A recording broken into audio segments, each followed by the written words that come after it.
Vamos a hablar ahora del servidor. Ya hablamos de lo que era el cliente, de cuál es su función principal. Y ahora, ¿qué es el servidor? El servidor es básicamente como una especie de computadora donde se guarda toda la información en este caso, por ejemplo, un sitio web, y está disponible para que a través de Internet, mediante un cliente, nosotros nos comuniquemos y obtengamos la página web.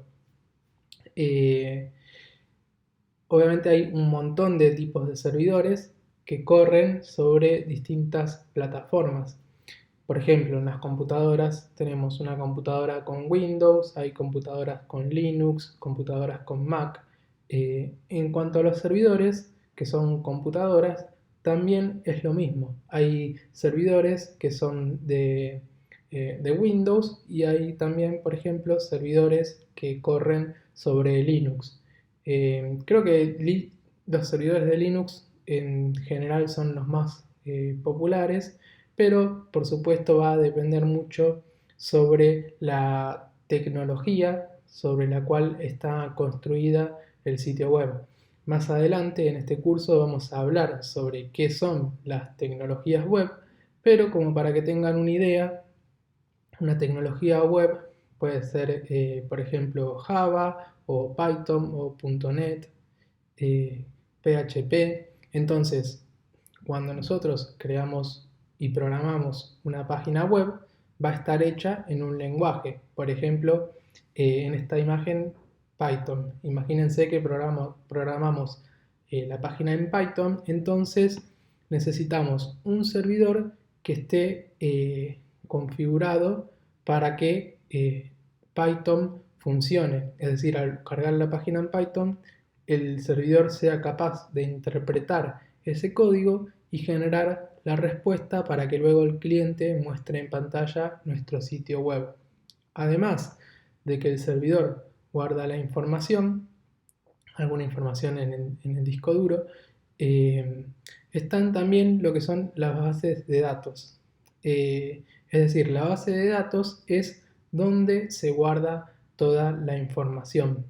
Eh, Después vamos a hablar en otro apartado más en detalle sobre los servidores, pero es importante tener en cuenta de que no va a ser lo mismo un servidor para un sitio web, por ejemplo, una página personal de una persona de la cual recibe pocas visitas, eso no va a ser lo mismo que el servidor para, por ejemplo, Facebook, que tiene millones de visitas todos los días.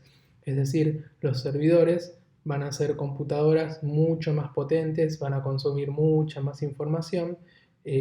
Entonces, eso es, imagínense, todo un tema súper complejo de configuración de servidores. Pero para arrancar, para crear páginas, es algo bastante sencillo contratar un servidor y tener todo disponible como para crear nuestro sitio web.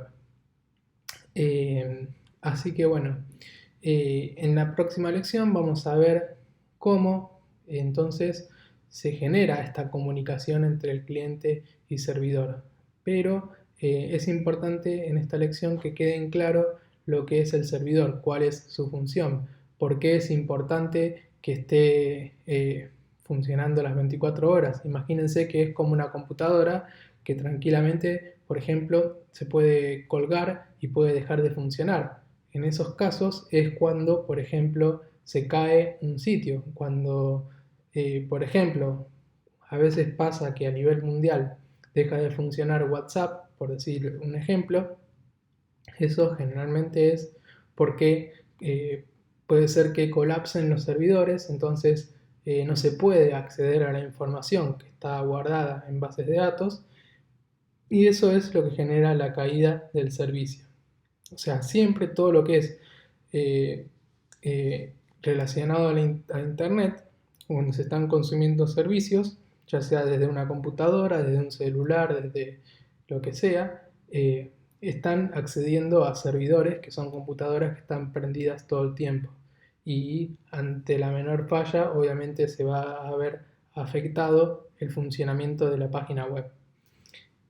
Así que bueno, espero que haya quedado claro el concepto del servidor y si tienen preguntas las pueden dejar en los comentarios.